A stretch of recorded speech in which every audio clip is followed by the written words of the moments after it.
Matapos ang paghihiwalay nila ni Sian Lim, Kim Chiu handa na ulit makatambal si Gerald Anderson. Puno ng hiwalayan mula sa ilang mga hinahangaang celebrity couples ang nababalita ngayon bago pa man matapos ang taon.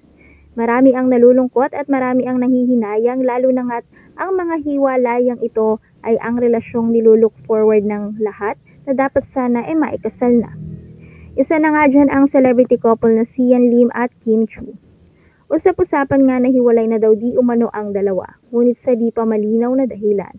At ngayong napapabalita ang pagtatapos na ng kanilang relasyon, sa isang media press con na inatenahan ng aktor na si Gerald Anderson, di naiwasan ng media na matanong itong si Gerald patungkol kay Kim.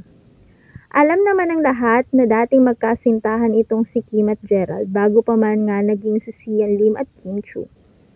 Naging di maganda ang paghihiwalay ng Kim-Gerald couple dahil di umano sa third party na involved. Kaya naman, matagal ding di nagsama sa isang project itong si Kim at Gerald at tila nga laging awkward ang moment sa tuwing mapag-uusapan ang kanilang nakaraan.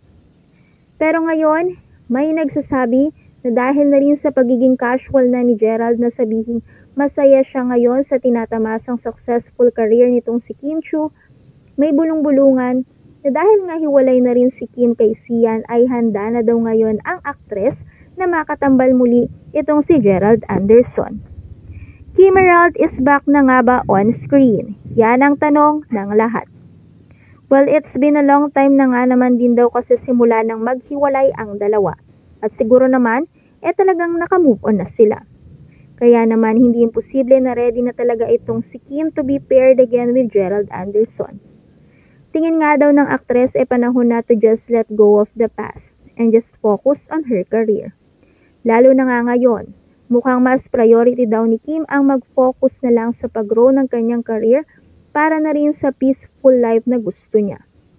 Well, kung tunay man nga ang balitang ito na muli ay magsasama ang Kim at Gerald love team, di maipagkakaila na marami pa rin talaga ang excited na makitang magkasama silang muli. Kung kailan at anong proyekto yan, atin yang pakaabangan.